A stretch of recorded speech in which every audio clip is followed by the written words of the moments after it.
Este individuo fue un presunto asesino en serie en México, involucrado en la muerte de más de 20 mujeres en la zona centro de la Ciudad de México entre 1989 y 1993.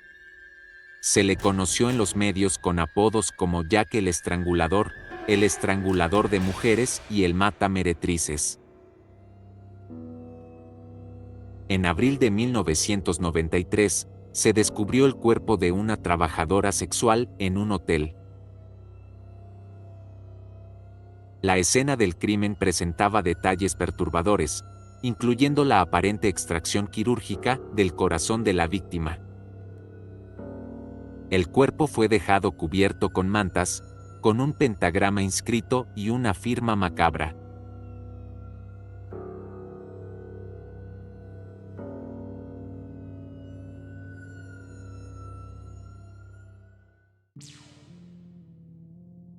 Has llegado al lugar adecuado. Si estás fascinado por los misterios de la mente humana y los casos que desafían nuestra comprensión, te invito a suscribirte a León Investiga. No olvides presionar el botón de suscripción y activar las notificaciones para no perderte ningún episodio de nuestras investigaciones.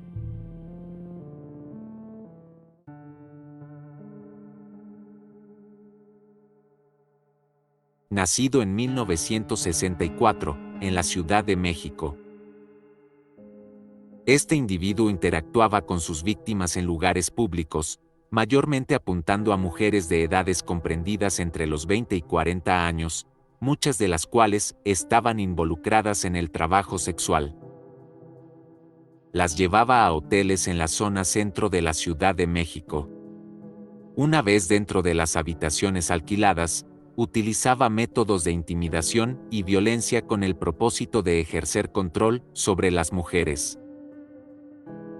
De manera trágica, estas interacciones evolucionaban hacia formas de agresión sexual que en última instancia, resultaban en la pérdida de vida de la víctima. Este provocaba la muerte de sus víctimas, en su mayoría a través de la restricción de la respiración, mediante objetos que oportunamente tenía a su disposición, tales como prendas propias o de las víctimas, cordones de cortinas, cables de electrodomésticos o cualquier otro que le sirviera. Además, en algunos casos, empleaba objetos punzantes para infligir heridas mortales. Dejaba los cuerpos en el interior de la habitación en condiciones de semidesnudez. Usualmente, los envolvía con las colchas y los ocultaba debajo de la cama. Además, en algunas instancias, dejó mensajes escritos en espejos y paredes de la habitación. En el contexto de la búsqueda del responsable, detrás de una serie de crímenes impactantes, surgió una serie de sospechosos que generaron gran atención en la opinión pública y en las fuerzas del orden. Las autoridades habían arrestado a varios hombres que consideraban posibles responsables del caso. Uno de ellos era Jaime Mesa Roque, quien fue aprehendido el 14 de diciembre de 1990, tras el homicidio de la novena víctima y por haber agredido a una prostituta. Sin embargo, pese a estas circunstancias, nunca se pudo establecer su participación en los crímenes. Vale la pena mencionar que incluso cuando se encontraba tras las rejas, el individuo conocido como el Estrangulador de Mujeres continuó perpetrando ataques. Finalmente, Mesa Roque únicamente enfrentó cargos por la agresión física cometida contra Rocío Pérez Hernández. El 9 de septiembre de 1992, se produjo el trágico asesinato de Raquel Cisneros, una trabajadora sexual.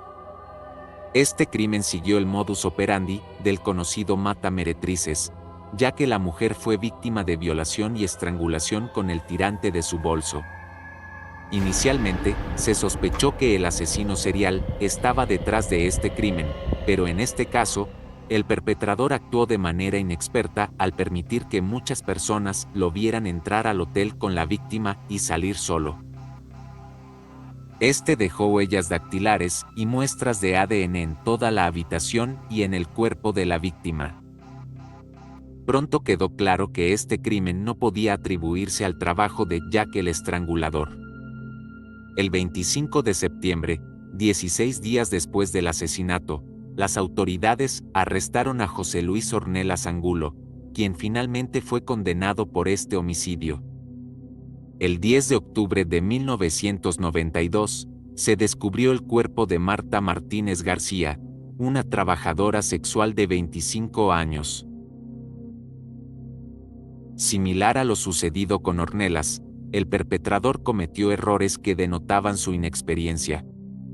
La escena del crimen reproducía el patrón del primer asesinato atribuido al estrangulador de mujeres. Este incidente tuvo lugar en el mismo Hotel Magnolia, y el modus operandi imitaba los detalles del homicidio inicial. Curiosamente, ese mismo día ocurrió otro asesinato, pero esta vez con detalles más refinados y una violencia característica que realmente se atribuía al verdadero estrangulador. 13 días después, el 23 de octubre, José Enrique Martínez Morales afirmó ser el estrangulador de mujeres. Sin embargo, a pesar de sus intentos por demostrarlo, no pudo hacerlo efectivamente, ya que solo estaba familiarizado con los detalles de los crímenes que habían sido difundidos por los medios de comunicación. En realidad, resultó ser un imitador en busca de reconocimiento y únicamente fue condenado por el homicidio mencionado. El 14 de abril de 1993, las autoridades detuvieron a Filadelfo Miranda Rivera por intentar estrangular a una trabajadora sexual. Sin embargo, se pudo verificar coartadas para la mayoría de los delitos atribuidos al estrangulador, lo que hizo imposible establecer algún vínculo entre él y los demás casos. Finalmente, Rivera fue condenado únicamente por intento de homicidio. Un caso que se ajusta al patrón de Jack el Estrangulador, ocurrió el 6 de abril de 1993, cuando se encontró el cuerpo de una trabajadora sexual en un hotel. Los detalles de la escena eran realmente inquietantes. La mujer había sufrido una golpiza brutal, había sido apuñalada, violada y asesinada por estrangulación, utilizando una corbata que más tarde se confirmó que pertenecía al asesino. Además, su corazón fue extirpado con precisión quirúrgica. El cuerpo fue dejado en la cama con los brazos y piernas extendidos, cubierto con mantas. Lo más perturbador fue el pentagrama inscrito en un círculo, acompañado de las siglas CO y varios garabatos que el perpetrador dejó como macabra firma. Estos elementos siniestros marcaron un evento que se alineaba con el trágico legado de Jack el Estrangulador. Según testigos presenciales, se pudo obtener una descripción del individuo que la acompañó. Los testimonios que indicaban que Salas había entrado al hotel junto con la mujer y salió solo, junto con las pruebas forenses, llevaron a Salas a admitir su culpabilidad. Aunque nunca confesó ni se pudo establecer su relación con otros homicidios, el crimen del 6 de abril, un homicidio con agravantes significativos, fue suficiente para condenarlo a 50 años de prisión. Después de su detención, los asesinatos dejaron de ocurrir. Dentro de los casos sin resolver, se encuentra una historia que se desarrolla a fines de 1989 en el Hotel Magnolia, ubicado en la calle Magnolia de la Colonia Guerrero, en la Ciudad de México. En ese momento, se descubre el cuerpo de una mujer estrangulada, desencadenando una serie de casos sin resolver. A principios de 1990, surge un segundo suceso en el que otra mujer es encontrada fallecida bajo circunstancias sorprendentemente similares. Poco después, en septiembre de ese mismo año, se reportan otros dos incidentes similares. Se vuelve evidente la conexión entre estos crímenes, la escalada gradual de violencia en los modus operandi, indicando una evolución en el comportamiento del perpetrador y la naturaleza episódica de estos eventos. Estos patrones condujeron a la sospecha creciente de que podría estar involucrado un asesino en serie. Los crímenes continuaron sucediendo hasta 1993, año en el cual Salas del Valle fue arrestado por el homicidio de una trabajadora sexual.